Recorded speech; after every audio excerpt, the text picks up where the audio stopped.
U.S. President Donald Trump's latest tweets on North Korea, in which he said his top diplomat is wasting his time trying to start talks, were seen by some in Asia as sowing confusion, and by others as hard reality. A South Korean newspaper condemned Trump's remarks for belittling efforts toward a peaceful resolution of the nuclear issue, while a Chinese international affairs expert saw the tweets as a message to North Korea and China. In Hong Kong, a U.S. Navy commander reiterated Trump's resolve to use every lever available to us to convince North Korea to alter its dangerous and aggressive behavior. National holidays in both South Korea and China muted the reaction somewhat, with no regular media briefings by either government. But in a Monday afternoon editorial, South Korea's progressive Kyoung Shinmin newspaper said that Trump's remarks were problematic, primarily because they show inconsistency in policy.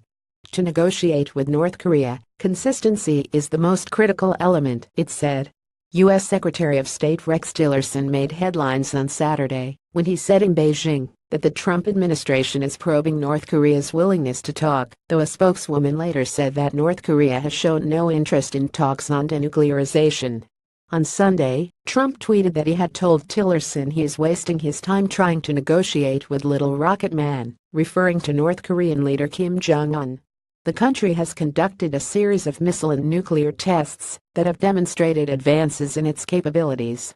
South Korea's largest daily newspaper, Chosun Ilbo, warned in an editorial that any U.S.-North Korea talks should not recognize the North as a nuclear state, or the South would be forced to seek nuclear arms too.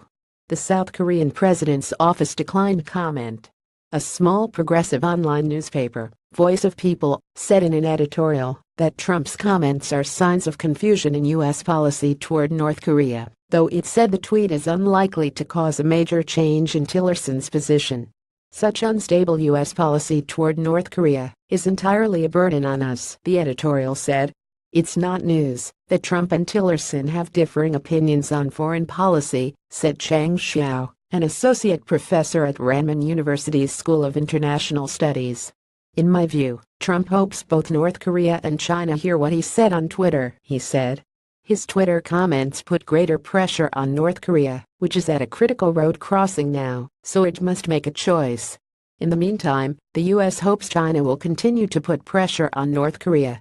Zhang Lifen, an independent commentator in China, said he believes Trump's latest tweets show that the U.S. president is losing patience with North Korea. He said China and the U.S. need to find a way to resolve the nuclear issue, because past experience shows that negotiations with the North are useless.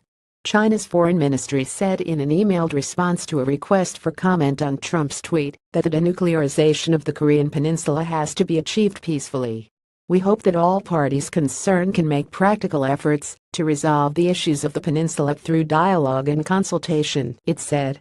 Navy Rear Admiral Mark Dalton, speaking aboard the USS Ronald Reagan carrier during a port call in Hong Kong, said the Reagan Strike Group has an ironclad commitment to defending U.S. allies including Japan and South Korea.